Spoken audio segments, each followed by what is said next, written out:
I had no idea what I was getting myself into when I first picked up this book. As I was reading this, I kept thinking that this is what feel good novels should be like. I went from almost DNFing this book to it becoming one of my top favorite reads of the year. Hey everyone, my name is Meera. Welcome back to my channel. How are you guys doing? It's been a while. Today I'm going to be talking to you about the best books I read in 2024. I read 52 books last year and these titles stood out to me. They were such compelling reads. Make sure to check the chapters in case there's a particular book you're interested in hearing about. Also, let me know what were your favorite reads of 2024. The first one is The Formidable Miss Cassidy by Mehan Bui. This is a historical fantasy. It's one of the first books I read last year, and still thinking about it brings a smile on my face because of how well balanced and warm the story is, and also how lovable Miss Cassidy's character is. It's set in 1890s Singapore. Miss Cassidy has been hired to work as a governess for this family, but then weird things keep happening in their house, and there's also something about a curse. So it's up to Miss Cassidy to protect her wards. Those who love light paranormal mysteries would absolutely love this book. It's a blend of cultures as you get to read about Malaysian folklore, colonial influences, and also a protagonist with a Scottish upbringing. I can't think of a single aspect of this book that's not well done, so kudos to the author. Her vivid writing style transports you to old Singapore and paints a picture of its hustle and bustle with ease. If I were to use one word to describe this book, I'd say vibrant. There's not a dull moment in it, and there are ample characters who contribute to the plot but are also fun to read about. I think I could even go back and revisit this story sometime later. I rated this book 5 out of 5 stars. The next book is Slewfoot by Brom. This is a historical fantasy too. I had no idea what I was getting myself into when I first picked up this book. It was the book of the month choice for one of the book clubs that I'm a part of, Between the Pages. This is set in colonial New England. We follow the story from the perspective of this woman named Abatha, who gets into some trouble when her husband passes away. She and her brother-in-law have never really gotten along because he is a symbol of the patriarchal society, thinking that women are no good and that they should not have any freedom. Now he's come to collect debt and basically throw her out of the house, so she tries to buy herself some more time. Her path crosses that of Samson, who is an ancient spirit that has been awoken. Now Samson is also trying to find his place in the world and piece back his memories together to decide whether he was a good entity or not. This story is essentially about Samson and Abatha navigating an unforgiving world and a society that is out to persecute anybody associated with witchcraft. Brom's writing is captivating, from the vivid descriptions to the gradually increasing pace and the deliciously dark tone that this novel has. This book explores themes such as religion, identity, conservative thinking, and what women go through in a patriarchal society. If you love revenge stories, then you're in for a delightful reading experience. Abatha's character perfectly carries this story. Right from the beginning, I knew that her characterization was one of the main factors that had kept me hooked to the story. I rated Slewfoot 4.5 out of 5 stars. The third book is The Reappearance of Rachel Price by Holly Jackson. This is a mystery novel. I went from almost DNFing this book to it becoming one of my top reads of the year. It's about Belle, who has had to live with her mother's disappearance all her life. As a toddler, when it happened, she was the only witness. But even now, 16 years later, she has no memory of it. She's forced to participate in a true crime documentary until one day her mother reappears and nobody knows what had happened all along. I did not enjoy reading the initial few chapters. It felt like a drag and nothing about the writing was keeping me immersed in the story. But then I've read a lot of Holly Jackson books and really enjoyed them. So I kept thinking to myself that this should get better, and it does. The plot developments pick up pace. You get to know more about Rachel Price and sort of guess what she's planning as well. The character arc that Holly Jackson has created for Belle is an interesting one. She's not a likable character, but as we get further into the story, we see the transformation happening. Once Rachel Price comes back, it is a sense of mystery that sort of keeps you hooked to the story. At least that was the case for me. Although I had guessed who the culprit would be, it didn't take away from my reading experience at all, and I did not see the ending panning out like that. In fact, it's the last third of the book that sealed the 5-star rating for me. Fourth, The Book Thief by Marcus Zusak.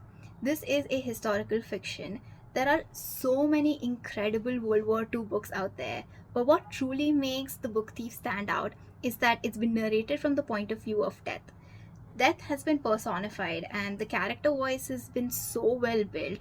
It's sardonic, witty, and straightforward, which I feel like is the reason why it strikes the perfect balance between making this a gut wrenching story and one that is a little less emotionally taxing. The protagonist of this novel is a young girl named Liesel Memminger. So, the story chronicles her experiences living in Germany during a time of political unrest.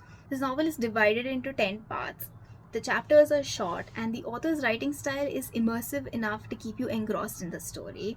From the bonds that Liesel forms with the people around her to the resilience of humans during tough times, this novel is wholesome in the way it captures life as it is, full of sorrow, dreams, hopes, and simple joys. This is as much Liesel's story as it's Hans Huberman's, Rudi Steiner's, Max van der Burg's, and the numerous other characters who make this a wonderful read.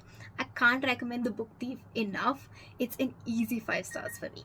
Next, Love Me Do by Lindsay Kelk. This is a contemporary romance. It's one of those books that right from the beginning I knew I was really going to enjoy. This is told in first person point of view. I loved Phoebe's character voice. She's relatable, down to earth, loyal, and the humor in the writing gets its own 5-star rating. I'm telling you, read this book in public at your own risk. People are going to be staring at you because you're going to be laughing out loud. This is about a woman who's come to live with her sister in the Hollywood Hills for a couple of weeks, but then her sister has to go away because of some work, so that leaves Phoebe to entertain herself in this beautiful house. She finds that she's not gonna have any problem at all when she befriends her sister's personal trainer Belle, the next door neighbor Ren, and an 82-year-old formerly famous actress Myrna. So along with the three of them, Phoebe gets to discover LA, and she takes us, the readers, along for the ride. As I was reading this, I kept thinking that this is what feel-good novels should be like. There isn't a moment where I found the story to be boring. All the interactions between the characters, the adventures they go on, it's just really engaging. It does have an insta-love trope, so if you don't enjoy that, I would still recommend this book to you. Phoebe's presence as a protagonist is so strong, and her growth over the course of the story just feels like a personal achievement. I rated Love Me Do 5 stars. I can't talk about contemporary romance and not mention Funny Story by Emily Henry. I'm yet to read an Emily Henry book that has disappointed me. Well, touch wood to that. She has a way of making you care about the characters. They're realistic and imperfect, and her flair for storytelling just makes you feel like they're people you know. Funny Story has a lot of fun tropes in it, like fake dating, roommates to lovers, opposites attract. It's about Daphne, whose fiance breaks up with her when he realizes that he's in love with his best friend Petra, and how Daphne ends up moving in with Miles, Petra's ex. This plot in itself may sound ordinary to you. The book is anything but. You can make out that it's written from the heart. It's humorous but also heartfelt. There's a protagonist who works as a librarian and two lead characters who couldn't be more perfect for each other.